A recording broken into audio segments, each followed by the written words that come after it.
The weather is not good in Tampa. It's hot. 98 degrees, going to feel like 108. All right, it's hot for the Buccaneers too. That's why Nick flew down there today. They're flying down Which I early. saw, was it Baker who said that's not gonna, it won't matter to get here a Right, day early, right? right.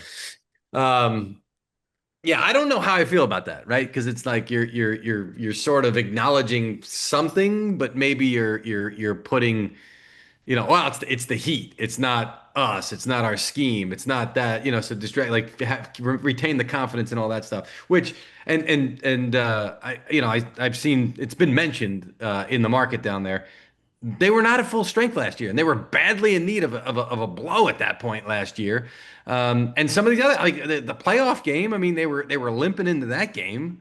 This is a different team. This is a different situation. I don't think you automatically say, "Well, Tampa's got their number." I don't buy that Well, let's talk about Tampa's injuries because that's a banged up team.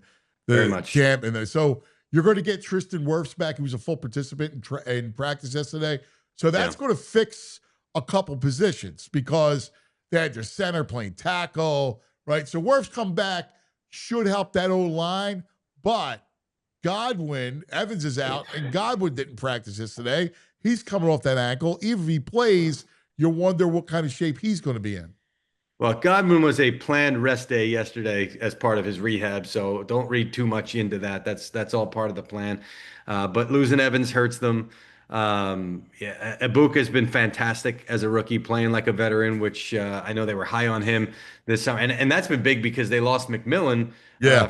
McMillan for half the season as well. So they've been really banged up and sort of plugging leaks, and it's like one comes back and another one's gone. It's kind of the way it's I happened. love McMillan too, by the way. I loved him. He was what a player. Him and They Ibuka were going forward are going to be dynamic. what? Say it again. I love McMillan, right? I loved Yeah. him.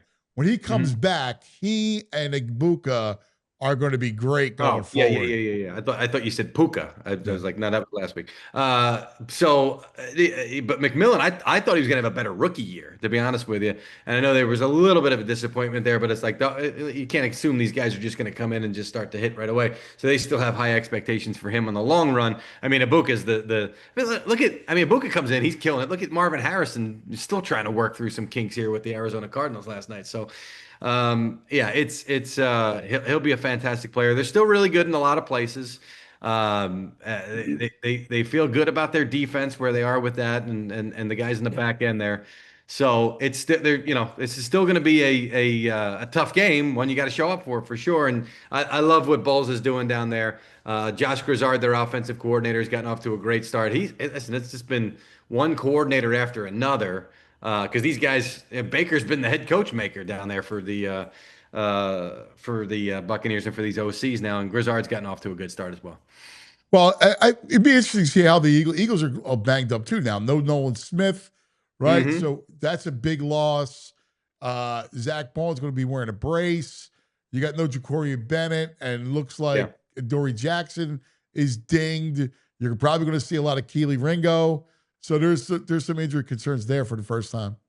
Yeah, there is. The Nolan Smith one sounds like he just played on it maybe a little, I don't know, sooner, but it just needed some rest coming off of that injury there for surgery, I should say. So should get back, him be able to get back here. And yeah, you lose Bennett there. You're losing the depth in the secondary that you were trying to build here in the offseason. So yeah, I know Zach Bond feels good about being able to play through the injury, play with the brace. So I think you'll get the full. Zach Bond, a G. That's what Sean McVay called it. He said Zach Bond is a G, and of course he gets a pick early in the game last week. Unbelievable. I felt so bad for the Rams. I did. Well, I was Just going to leaving that. ask you, what was the fallout? Because Uh, listen, they blew that game 7 ways from some that had a chance. If yeah, if a myriad of things happen, forget the two block kicks, but there had other chances to put the game away, chance yeah, after chance. yeah. They're kicking field goals when if you get touchdowns, the game's put away, and I give the Eagles credit offensively for yeah, and I know that the concern has been where's the explosive plays? Why is he not going to AJ? And I feel like Jalen really played the first couple of weeks the way he felt like he had to play the position to win the game, right? And they get into that spot. Need to get down the field. Bang, bang.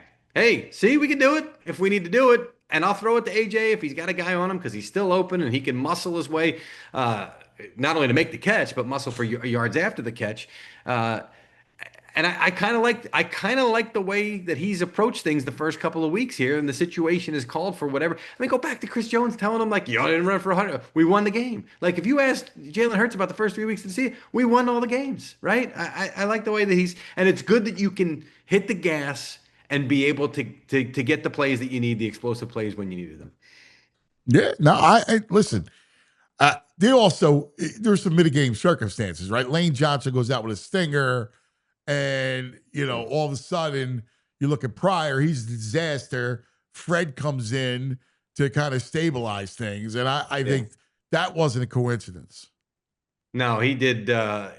Fred Johnson did a nice job, and that was the reacquisition, I guess you can call it, of the summer that wound up being. I mean, it just already was worth a win when you badly needed one against an NFC team. That who knows, maybe that win right there will allow you to host them instead of going out to LA if you see that team in the playoffs. So kudos to Howie. I mean, all these moves that are happening all along the way, they never seem to be like, oh, whatever happened to that one? I don't know. It's just kind of a throw. They always seem to have some key impact along the way. It's almost like he knows what he's doing.